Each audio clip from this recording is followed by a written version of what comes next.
안녕하세요. 빈복싱의 빈입니다. 오늘은 제 채널의 주제인 복싱과는 아주 다른 이야기를 해볼까 합니다. 바로 호주에서 워킹홀리데이를 갔다 왔었던 경험인데요. 일반적인 워홀 분들과는 아주 색다른 호주 광산에서 트럭을 몰았었던 이야기입니다. 보통 워킹홀리데이를 떠올리면 농장을 많이 생각을 하실 텐데요. 그것은 세컨 비자를 따기 위해 해야 하는 작은 그런 조건이지만, 그것이 워킹홀리데이를 가서 할 수 있는 엄청 다양한 일 중에 극소수입니다. 그런데 워킹홀리데이를 가면 주구장창 그런 생활만 하시는 분들이 계신 것 같아요. 또는 설거지나 청소나 그런 아주 허드렛 일만 할 수 있다고 생각하시는 분들은 처음부터 끝까지 그런 일만 할 수 있다는 고정관념에 의해 그런 일만 알아보다가 비자가 만료되는 경우가 많습니다. 그래서 제가 경험했던 색다른 종류와 경험과 관점들을 말씀드리고 생각의 전환이 있기를 바라면서 이 영상을 찍어 보았습니다. 2009년 5월부터 2011년 5월까지 있었던 일로 10년 전 이야기입니다. 10년이면 광산이 변할 수 있다는 말이 있잖아요. 지금과는 상황이 많이 다를 수 있습니다. 당시 제가 했던 게 지금은 안 될 수 있습니다. 활동을 했었던 커뮤니티인 DC 인사이드에서 제 이야기를 듣고 바로 도전을 했지만 실패를 했었던 친구도 있었습니다. 제 이야기는 참고용이라 생각하시고 실질적인 정보는 필드에 나가서 직접 물어보고 얻으시길 바랍니다. 당시 저는 30 직전이었는데 한국 사회에서 적응을 못하고 안개 속을 헤매는 것 같았습니다. 그런 마음에 떠난 워홀은 어찌 보면 도피라고도 할 수 있고, 좋게 보면 돌파구를 찾기 위한 시도였다고 생각합니다. 아마 워홀을 준비하시는 분들이 그렇게 생각하시는 분들이 꽤 있을 거라고 생각합니다. 저도 그렇게 해서 간 것이고, 그분들께 조금의 희망을 드렸으면 합니다. 제가 간 곳은 뉴만이라는 서호주의 아주 작은 곳입니다. 도시 인구가 5,000명도 되지 않은 곳입니다. 그리고 여름에는 40도가 넘어갈 때도 종종 있습니다. 사진에서 보면 좀 삭막하지 않나요? 여기가 반쯤 사막이라고 보시면 됩니다. 도착했을 때 제 영어 실력은 진짜 암담했습니다. 처음에 이력서를 내려갔을 때 생각이 납니다. 들어갔다가 헬로우 하고 한마디 한 다음에 머릿속이 백지처럼 하얘지는 거예요. 그래서 말을 잇지 못하고 부끄러움에 바로 나왔었습니다. 그때 다행히도 호주에 있었던 제 절친에게 전화로 이 상황에 맞는 그런 문장을 배우고 한 문장 시도하고, 스마트폰이 없고 전자사전이 있었거든요. 그래서 전자사전으로 해당 뭐 단어 같은 걸 찾고 문장 같은 거 찾고 또 시도하고, 그리고 친구한테 다시 물어보고 피드백 받으면서 그렇게 계속 도전했습니다. 근데 이 동네가 부유한 만큼 비싸기도 진짜 오지게 비쌌어요. 당시 하루 숙박비가 8만원 정도 했던 것 같아요. 정확하게 기억은 나지 않는데, 그래서 대충 한 300 정도 갖고 갔었는데, 이 돈으로는 돈이 막 금방 거지 되겠다고 생각이 들더라고요. 그렇게 되면 이제 제가 할 수 있는 행동은 한국으로 돌아가든가 아니면 불법 체류자 되던가 부모님께 전화 찬스 써갖고 돈 좀 붙여달라던가 그런 선택지밖에 없었는데, 진짜 그러고 싶진 않았어요. 그래서 좀 더 버티기 위해서 가격이 낮은 캠핑장으로 옮겼습니다. 구직 활동을 열심히 하고 다시 이제 해 떨어질 때쯤 방을 옮기기 위해서 갔는데, 이제 캠핑장 가서 결제를 다 하고 보니까 제 텐트가 없더라고요. 어, 어, 뭐 이렇게 당황하고 있었는데, 그 오피스에 있던 이제 그 직원들이 눈치를 보아하니 텐트가 없는 건 아니지, 뭐 텐트가 없으면 쫓겨난다, 이런 분위기더라고요. 그래서 대충 있다고 둘러대고 밤늦게 사람이 안 다닐 공용 화장실에서 1박을 합니다. 이거는 구글에서 검색한 캐러반 파크라고 한국에서 캠핑장 같은 곳이에요. 근데 뭐 당시 화장실 사진은 없는데 대충 이 사진에서 보이는 화장실과 같은 그런 분위기였어요. 그래서 여기서 1박을 했어요. 아, 그때 진짜 기분이 좀 참담했습니다. 내가 호주 이러려고 왔나, 그런 생각 좀 많이 했었는데, 이제 공용 화장실이라 보니 잠이 좀 들만 하면 사람들이 와서 볼일 보고 물소리 나고 그때마다 깼었어요. 그래도 다행히 큰일 본 사람은 없었던 것 같아요. 그랬으면 막 냄새 차고 많이 짜증 날 것 같았었는데 그러지 않은 건 참 다행이라고 생각합니다. 그렇게 이제 한두 마디 익힌 게 2주 정도 되니까 다른 건 몰라도 이제 그 인터뷰 보고 면접 보고 그런 관련된 짧은 대화는 할 수 있게 됐습니다. 그 결과 이제 돈이 떨어질 때쯤 연락이 와서 일을 시작하게 되었는데, 그때 그 지역에서 가장 좋은 호텔의 주방 보조로 일을 시작하게 되었어요. 돈이 들어오고 생활이 점점 안정이 되니까 영어의 필요성을 정말 절실하게 느꼈습니다. 그러면서 이제 알아보다가 교회에서 만난 할머니에게 영어를 배우게 되었는데, 이제 출근하기 전 1시간씩 배우고 퇴근하고 나서 학생 때도 하지 않았던 그 예습 복습을 1시간 하게 되었습니다. 그때 배웠던 영어로 이후의 호주 생활을 어렵지 않게 했었던 것 같습니다. 한국에서는 이미지가 조금 안 좋은 여호와의 증인이었어요. 하지만 저는 그분들의 배려에 정말 아직도 감사함을 잊지 않고 있습니다.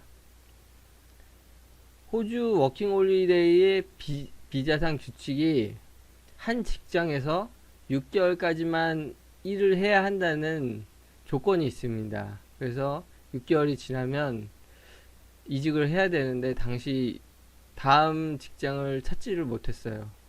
한국과는 날씨가 반대라서 크리스마스가 끝날 때쯤이면 정말 뜨거운 여름인데, 그때 생각하면 동네 사람들이 대부분 여행을 가고 가게들이 문을 닫습니다. 그러다 보니 가게들이나 식당들은 영업을 짧게 하거나 아예 닫는 상황이었고, 그나마 연 곳도 사장들이 직접 운영을 하거나 오래 근무하던 직원 한두 명만 남기고 단축은행이라고 할까요? 좀 일찍 닫거나 아니면 뭐 아예 안 여는 그런 형태를 띠더라고요. 이런 시기가 되니까 저의 백수 시간은 점점 길어졌고, 그나마 사람 구하는 곳이 있어도 특정 조건들이 있었습니다. 그때 제가 이걸 갖고 있었으면 한번 지원해 봤을 수 있었을 텐데 하는 아쉬움이 참 간절했었어요. 특히 광산에서 일할 때 많이 요구하는 자격증들이 있다는 것을 그때 이제 알게 됩니다. 자격증을 따는 조건들을 알아봤는데 생각보다 어려워 보이지 않았습니다. 어떤 거는 돈을 조금 내고 실습하면 되는 수료증들도 있었고, 쉽게 딸 수 있는 운전면허증도 있었어요. 저는 이제 한국에서 운전을 했으니까 그렇게 어렵지 않다고 느껴졌었어요. 그래서 저는 가장 많이 요구하던 것들부터 천천히 도전하기 시작하였습니다. 여기가 작은 도시라서 어떤 시험들은 가끔 있었는데 뭐 2주에 한 번 있는 시험들도 있었고요.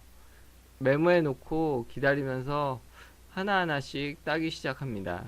이렇게 딴 운전 면허증과 응급치료 수료증 그리고 밀폐구역 수료증은 광산에서 많이 요구하는 자격증이었어요. 그리고 이 자격증을 따고 나서 보니 태도가 좀 바뀐 걸 느꼈습니다. 이력서 내려가서 안녕하세요, 일 구하러 왔습니다 라고 하면 가게에 있던 점원이나 직원이 영어도 어색한 이 까만 동양인에게 일을 맡길 수 있을까 하는 의심의 눈초리로 저를 쳐다봤는데, 제가 이력서와 자격증을 같이 내면 의외인데 뭔가 믿음직한데 라는 그런 눈빛을 읽을 수 있었습니다. 어쩌면 그건 제 착각이고 실제로 여기 나온 면허증과 이 사람이 동일 인물인가? 혹시 현상수배 전단지에 나오는 걔 아니야? 하는 눈빛일 수도 있었는데 뭐 저는 제 믿음을 믿습니다. 그렇게 저는 자격증의 맛을 알아버렸습니다. 하나하나 딸 때마다 마치 설날에 용돈 많이 받은 아이가 세상을 다 살 것 같은 그런 느낌 있잖아요. 엄청 뿌듯했습니다. 면허증을 자랑하듯이 이력서를 마구마구 내려 다녔어요. 제게는 자신감은 생겼는데 크리스마스의 비수기는 정말 길었습니다. 일자리 자체가 너무 없었어요. 그래서 저는 큰 마음을 먹게 됩니다. 그게 바로 이 트럭입니다. 제가 있던 작은 도시에는 트럭 면허 시험장이 없었어요. 비행기를 타고 퍼스라는 대도시로 이동해서 1시간에 $110씩 지불해가며 트레이닝을 배우기 시작하였습니다. 살던 곳에 집세를 내야 했고 대도시에서도 새로 숙소를 잡아서 숙박비와 식비 그리고 면허 관련 교육비까지 지출은 어마어마했습니다. 제겐 그 시험 기간이라는 게 평소 생활비보다 3배 정도 내는 것 같은데, 어떤 때는 예약이 꽉 차서 다음날 트레이닝을 받지 못할 때면 정말 돈 나가는 생각에 마음이 쫄깃쫄깃해졌습니다. 그렇게 몇 주간의 돈의 압박을 받다가 시험을 봤는데 거기서 또 한번 떨어졌어요. 근데 여기서 포기하면 정말 돈만 날리는 경우가 되는 것 같아서 포기하지 않고 결국에 한 번 더 도전해갖고 좀 더 많은 돈을 받으면서 설비 회사에 취직을 하게 되었습니다.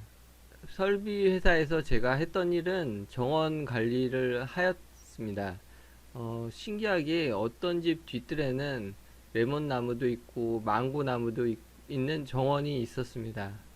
그리고 제가 주로 했던 일은 잔디 깎는 기계를 트레일러에 싣고 그것을 트럭으로 운전하고 다니는 일을 하였습니다. 시간은 흐르고 열심히 일하다가 힐링을 좀 하러 여행을 갔습니다.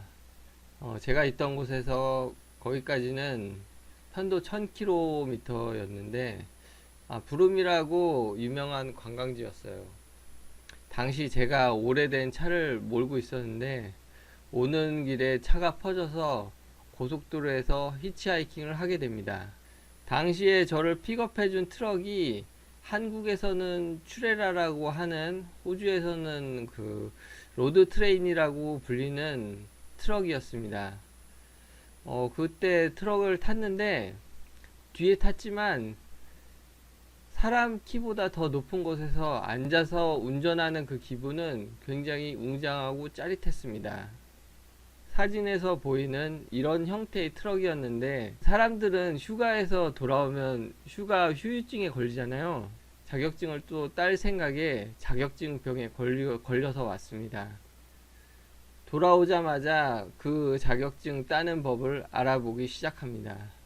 알고 보니 그 예전에 퍼스에서 트럭 자격증을 딴 곳에서 이 자격증을 한다고 하더라고요. 그래서 저는 또다시 비행기를 타고 퍼스로 날아갔습니다.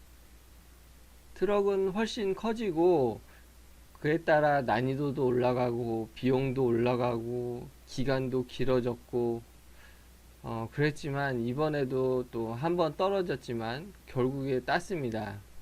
시험을 마치고 돌아왔는데 예전에 그 겪었던 악몽 같은 크리스마스가 돌아왔습니다. 구직 활동이 되지 않습니다. 이때 저는 뭐 여러 가지 작은 아르바이트를 하면서 쉴 때는 이력서도 돌리고 35도 넘는 땡볕에서 피켓팅도 하였습니다.